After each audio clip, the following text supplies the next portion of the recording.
On today's Battlefield Recon, supermarket bog-off tank kills, PC and console patches detailed, Battlefield 4 basketball mega shot. All this and more on today's Battlefield Recon.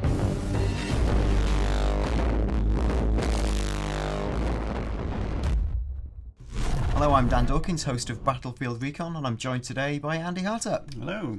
We're going to look straight at the best clips of the week, starting with a particular favourite. Shocking news just in: the most skillful shot in Battlefields, only worth 3 points. No. Pop. Oh, that is good.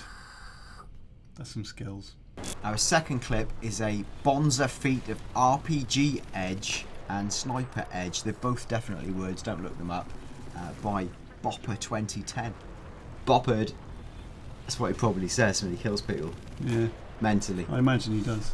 You've been boppered, yo. I imagine he actually says it. Yeah, actually out loud. Yeah. Do you think he has the 2010 bit? Yeah, maybe. Why not? I was shocked to learn that UK shoppers throw away 40% of their food. And even more sadly, supermarkets are thinking of stopping buy one, get one free offers. But don't worry, because in Battlefield the concept of a 2-for-1 is very much alive. It's Jack Frags. What's he doing? It takes two of those to knock out a helicopter like that, so he's fired two. He fires one to the sky, Yep. then fires one direct, and then by virtue of having the reticule on the target, the first one loops back and knocks him on the head. Yeah. A fourth clip by Ruskov asks the question, why would you drive over a mine? And the answer is, I've no idea. Anyway, what? So this is on the Golmud Railway map. This guy's mate has picked up a bunch of people in a random helicopter. He's flying over the IED. Yeah. He's pretty easy to kill off like that. You've been you've been Ruskov, my friend. Or IED'd, as the case may be. He's IED'd. Brilliant. You're IOD'd, man. That's Scottish and Geordie all at once. That's terrible. Our final clip today is by a chap called Osiris, whose name is so complex to pronounce I can't even think of a joke. What's he doing, Andy? Well, what he's doing, and it warms my cockles to see this, is he's taking skills he's learned in multiplayer and applying it to single player. Shooting a man out of a helicopter with a sniper rifle. Happens all the time in multiplayer, but it's nice to see someone doing it in the campaign. And it's nice to see the game acknowledge you being a badass. Yeah, exactly. The good news is Battlefield 4 is about to receive more patches than a 1970s university lecturer, starting with a Battlefield 4 PC patch. Andy, I'm going to give you time to laugh at my joke. You decided not to. Okay, yeah, it's all because I don't have enough time. Yeah, it's okay. That's fine. We'll move on. And the good news is they've detailed what's coming in the patch, and essentially they're going to try to fix some of the laggard and various kickout issues that there's been. But they've detailed this on the Battle Log forum, and the key things are they're going to, when this is the patch launching as we speak today, as you listened to this a few days ago, so you can let us know if it's actually working. Number one, reduce the number of crashes. Yeah, it's pretty sensible that. A lot of people are complaining about crashes. This is just a basic stability patch, so they're hoping it'll make a big difference for a load of players. Number two, eliminate a network sync bug.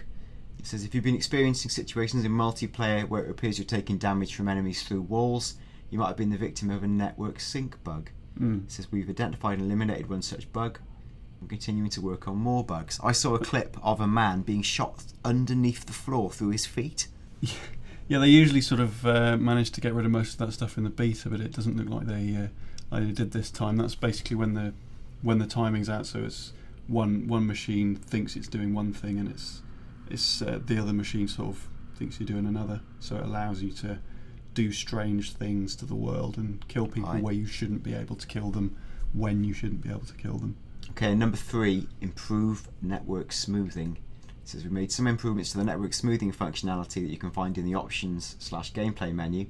The network smoothing slider governs a group of settings that aim to produce a tighter multiplayer experience based on your specific packet loss situation. Now, that's quite a complex set of phrases. for my tiny mind. It just says, if you've been experimenting with the network smoothing slider, it might now yield better results. Have you got anything more to add on that, Andy? Not really. I mean, they're all sort of network bugs, and to be fair, that's the thing that people have been complaining most about. So I'm glad they're doing that. And the network stuff was the stuff that they couldn't stress test before release, so that's where the majority of the bugs are going to be. There are still quite a few actual sort of gaming bugs for them to iron out, but the network stuff is the big issue, and they're absolutely right to be addressing that first and foremost. It sounds essentially like if you put this slider to the lowest value, it says it eliminates graphical glitches. It probably tones down all your settings to make sure the game runs smoothly. Exactly. In so many words. So hopefully that'll work really well. But I mean, if you're playing it on PC, you want to be running it on as high settings as possible. So it's them sort of enabling you to do that a little bit easier. Okay, there's also patches coming for PS3 and 360, which again should be live now, and again are largely sort of maintenance based, but will be quite welcome. Yeah, there's a few sort of a few balancing bugs as well, like the mobile AA active radar. The damage has been lowered for that a little bit because it was set too high, so that's balancing it out. There's improved crash reporting, so they know why it's gone wrong. And they've temporarily disabled the indirect fire and perimeter defense field upgrades because they were causing problems when you were respawning. So they've removed them. They're going to fix them and then put them back in. Hopefully that'll solve quite a few problems on the console versions. Yeah, and I mean what it proves is that what we already knew is that DICE are listening, and not just listening, but they are reacting. Exactly. Yeah. First details now of the China Rising DLC pack, which is available 2 weeks early to everyone who's got their premium subscription. The details are here. The first stuff had leaked out on a Latin American site, but to save me saying things like Nuevos Armos, we'll continue with the actual details. Key thing is we're getting 4 new multiplayer maps, which are...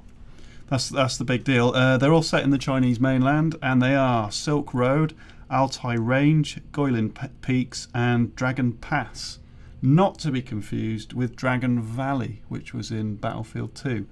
Or is it not to be confused? Yeah, we don't know, but it does seem they have talked about almost like resurrecting previous favourite maps from the series. This will be a good one, and the only corroborating evidence might be the fact that the China Rising pack also comes with the air superiority game mode. This would be a perfect way to show it off. It'd be a brilliant way to bring it back in. Just sort of recapping everything else that's in the pack. 5 weapons all new to Battlefield 4, so no details on what they are. When you're listening to this, I will actually be playing China Rising, but I can't talk and play at the same time. I can't talk and pre-recorded play at the same time. I probably got that wrong.